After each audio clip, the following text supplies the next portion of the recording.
For days, the nation awaited word from former President Harry Truman on Attorney General Brownell's speech on the Harry Dexter White case. Then, to the nation, Mr. Truman spoke on Brownell's accusation. This attack is without parallel, I believe, in the history of our country.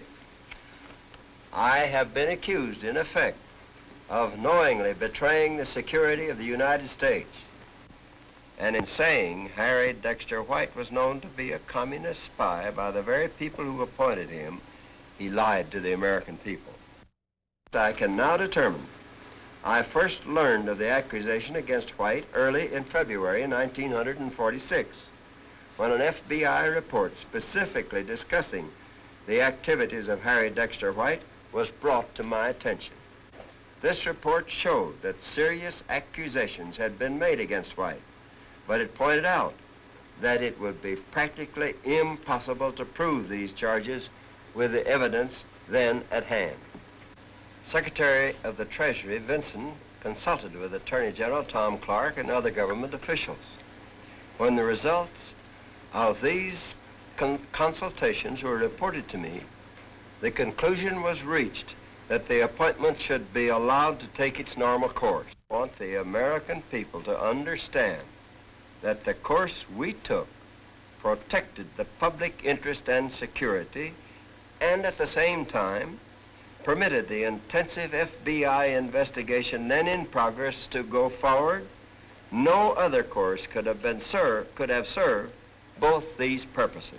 The next day, in a drama-packed session of the Senate Internal Security Committee, Attorney General Herbert Brownell discusses the White case and its handling by the Truman administration. An inference has been drawn in some quarters from my speech, which I think is unwarranted. By lifting certain sentences out of context, it has been said that I implied the possibility that the former President of the United States had been disloyal. I intended no such inference to be drawn. The matter to be determined by Mr. Truman and his associates was whether Harry Dexter White should be advanced to a post of high honor, great trust and responsibility, and of vital importance to the security of our country. If there was solid evidence at that time establishing that White was engaged in espionage activity, certainly no one would contend that sound and proper administration required this advancement or even continuance in government service simply because a criminal conviction could not be obtained. The question which had to be decided at that time was not whether White could have been convicted of treason in court. There was ample evidence that he was not loyal to the interests of our country, and that's enough. Government employment is a privilege, not a right, and we don't have to wait until a man is convicted of treason before we can remove him from a position of trust and confidence.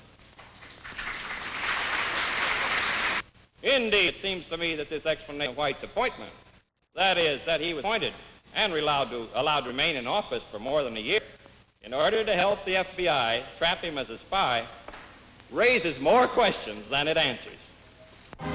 Making one of his rare appearances before a congressional committee, FBI Director J. Edgar Hoover summarizes his role in the White case. On February 21, 1946, the Attorney General informed me that he had spoken with the then Secretary of Treasury, the late Chief Justice Vinson, and the President about White. The Attorney General stated he felt the President should personally tell White that it would be best for him not to serve. I told the Attorney General I felt it was unwise for White to serve. I was not present in any discussions with the President concerning this matter. Explaining that the FBI never agreed to the promotion of White, Mr. Hoover emphasizes that he did not enter into any agreement to shift White from his position in the Treasury Department to the International Monetary Fund.